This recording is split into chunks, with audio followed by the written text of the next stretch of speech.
All right, let's shift our focus now. Joe Biden and Fumio Kishida unveiled plans for military cooperation and projects ranging from missiles to moon landings. Well, the United States and Japan are strengthening their alliance with an eye on countering China and Russia. A joint news conference at the White House reflected the growing importance of Japan on the world stage and to the United States.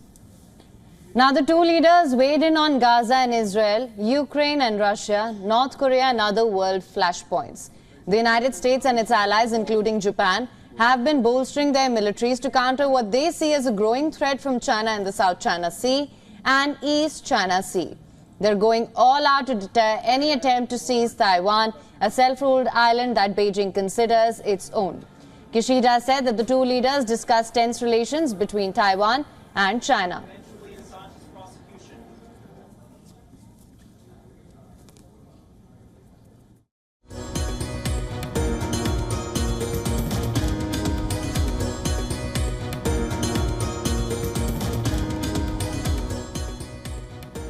Now, he pledged to uphold international order based on the rule of law. Chinese leader Xi Jinping recently said outside interference could not stop the island's family reunion with mainland China. Biden also vowed to keep open the lines of communication with China and said the United States-Japan alliance was defensive in nature. He spoke to Chinese President Xi Jinping last week.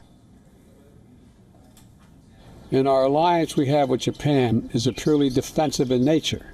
It's a defensive alliance, and the things we discussed today improve our cooperation and are purely about defense and readiness. It's not aimed at any one nation or a threat to the region, and it doesn't have anything to do with conflict. The announcements from Biden and Kishida brought the old World War II enemies into the closest collaboration they have had since they became allies decades ago. Biden said their militaries will cooperate with a joint command structure and they will, together with Australia, develop a new air missile defense network. The two leaders also announced that Japanese astronauts will participate in NASA moon missions. And overall, the US and Japan have hammered out about 70 agreements on defense cooperation. The pacts included moves to upgrade the US military command structure in Japan to make it better able to work with Japanese forces in a crisis. Japan, often described as Washington's most important Asia ally and its largest source of foreign direct investment, is taking on a stepped-up global role. A series of security law changes in the past decade that have transformed its pacifist constitution.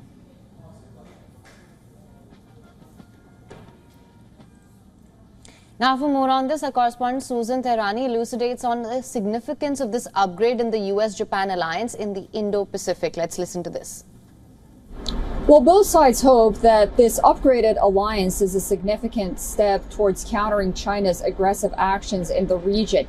It demonstrates the commitment of both nations to strengthen not only their defense and security cooperation, but also economic and technological ties. This, both sides also hope, will help maintain peace and stability in the region and promote a free and open Indo-Pacific. Does this all sound very optimistic? Perhaps. We'll have to wait and see. Susan further elaborates on the importance of Japan's role in US strategy to counter China in the Indo-Pacific and the South China Sea. Listen to this. The United States believes that Japan is a crucial ally in the Indo-Pacific region, and its role in the strategy to counter China is vital. Japan's military and economic capabilities make it an important partner. But more importantly, Japan's historical and cultural ties in the region make it a key player in promoting a free and open Indo-Pacific. Rahm Emanuel, the U.S. ambassador to Japan, called the meeting between the two leaders a chance for the two nations to go beyond America's work to protect Japan and to, quote unquote, write the first chapter in the next era as they work together to project power throughout the region. That would be a more far-reaching relationship than the United States has had historically with Japan, which for decades after World War II restricted its spending on defense and its engagement around the world as well.